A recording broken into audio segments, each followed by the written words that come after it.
2024 সালের বাংলাদেশ একটি গুরুত্বপূর্ণ সন্ধিক্ষণে রাজনৈতিক অস্থিরতার প্রেক্ষাপটে এবং গণতান্ত্রিক প্রক্রিয়া অব্যাহত রাখার লক্ষ্যে গঠিত হয়েছে অন্তর্বর্তীকালীন সরকার। এই সরকারের প্রধান লক্ষ্য হলো নিরপেক্ষ ও সুষ্ঠু নির্বাচন নিশ্চিত করা এবং দেশের জনগণের আস্থা পুনর্স্থাপন করা। আজকের আলোচনায় আমরা জানব কিভাবে এই অন্তর্বর্তীকালীন সরকার গঠিত হলো, তাদের দায়িত্ব কি এবং দেশের ভবিষ্যতের উপর এর প্রভাব কতটুকু হতে পারে। আমি শাকিল আছি আপনাদের সাথে। আপনারা দেখছেন কিউরিওসিটি কোয়েস্ট, জিজ্ঞাসার অনুসন্ধান। কোটার কারণে গঠিত বৈষম্য বিরোধী ছাত্র আন্দোলনের মুখে পড়ে প্রধানমন্ত্রী শেখ হাসিনা পদত্যাগ করে দেশ ছেড়ে পালাতে বাধ্য হন। এই সময় দেশে সরকার ব্যবস্থা ভেঙে পড়ে। প্রয়োজন পড়ে অন্তর্বর্তীকালীন সরকার গঠনের। ছাত্র আন্দোলনের পক্ষ থেকে ঘোষণা আসে ডক্টর ইউনূসকে অন্তর্বর্তীকালীন সরকারের প্রধান উপদেষ্টা করার। তার সঙ্গে রয়েছেন আরো 16 জন উপদেষ্টা।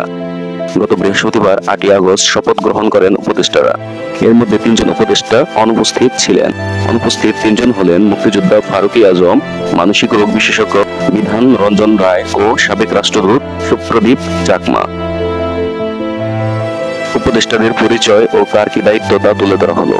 সালেহ উদ্দিন আহমেদ। সালেহ উদ্দিনের জন্ম ব্রাহ্মণবাড়িয়া জেলায়। সালেহ উদ্দিন 1963 সালে ঢাকা কলেজিয়েট স্কুল থেকে এসএসসি এবং ঢাকা কলেজ থেকে 1965 সালে এইচএসসি পাশ করেন। সালেহ উদ্দিন শিক্ষকতা দিয়ে কর্মজীবন শুরু করেন। পরে সরকারি আমলা হন। 2005 সালের 1 নভেম্বর তিনি বাংলাদেশ ব্যাংকের গভর্নর হন। এএফ হাসান আরিফ। হাসান আরিফ বাংলাদেশের সুপ্রিম কোর্টের জ্যেষ্ঠ আইনজীবী।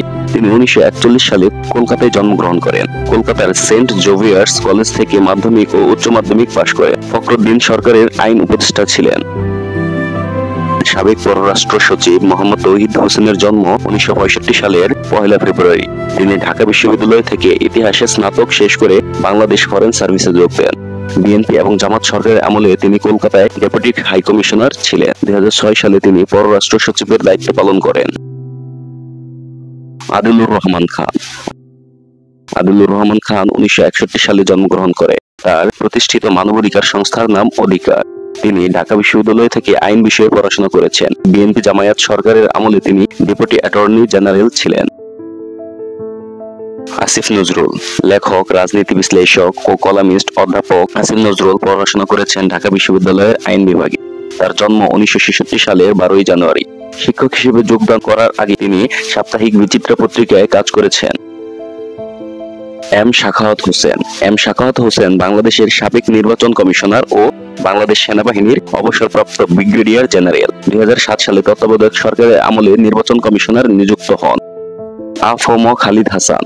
হেফাজতে ইসলামের সাবেক নায়েবে আমির আফম খালিদ হাসান 1959 সালের 2 ফেব্রুয়ারি চট্টগ্রামে জন্মগ্রহণ করেন। তিনি চট্টগ্রাম বিশ্ববিদ্যালয় থেকে ইসলাম ইতিহাস ও সংস্কৃতি বিভাগ থেকে জীবন শেষ করেন।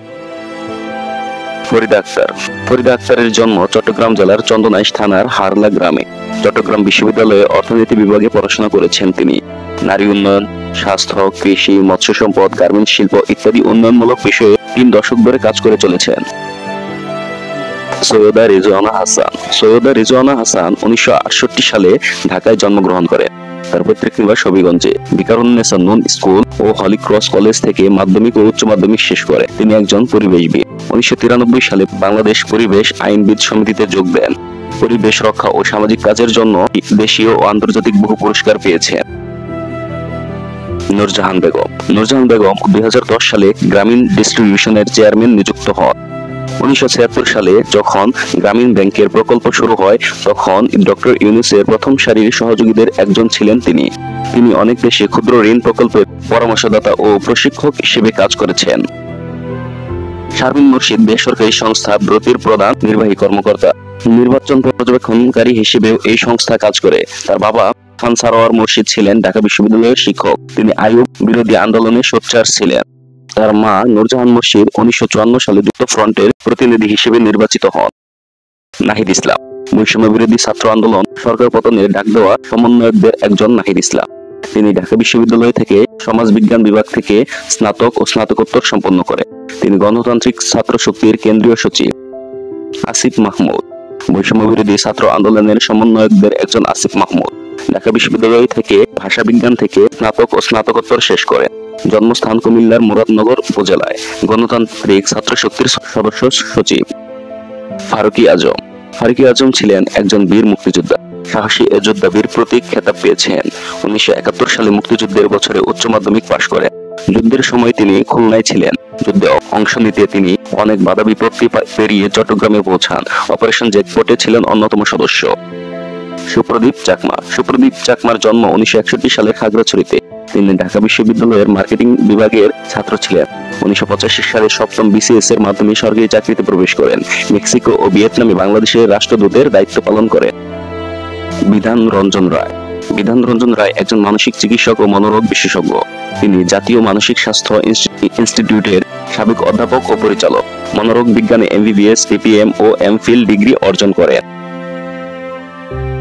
অন্তর্বর্তীকালীন সরকারের প্রধান উপদেষ্টা ডক্টর মোহাম্মদ ইউনূস। ডক্টর মোহাম্মদ ইউনূসের জন্ম 1940 সালের 28 জুন চট্টগ্রামের হাটহাজারীতে। বিংশ শতাব্দীর শেষ ভাগে আধুনিক বিশ্বে ক্ষুদ্র ঋণ ধারণার প্রবর্তন করে। গ্রামীণ ব্যাংক প্রতিষ্ঠার মাধ্যমে ক্ষুদ্র ঋণ দিয়ে সমাজের দরিদ্র জনগোষ্ঠীকে দরিদ্রের ফাঁদ থেকে উদ্ধার করে। 2006 সালে প্রথম বাংলাদেশি হিসেবে শান্তিতে নোবেল পুরস্কার পান। 2021 সাল পর্যন্ত ডক্টর ইউনূস 145টি পুরস্কার অর্জন করেন। সারা পৃথিবীর 48টি বিশ্ববিদ্যালয় থেকে তাকে ডক্টরেট ডিগ্রি প্রদান করেছে। এই ছিল অন্তর্বর্তীকালীন সরকারের উপদেষ্টাদের পরিচয় ও দায়িত্ব। এরকম তথ্যমূলক ভিডিও পেতে চ্যানেলটি সাবস্ক্রাইব করে পাশেই থাকবেন। ধন্যবাদ।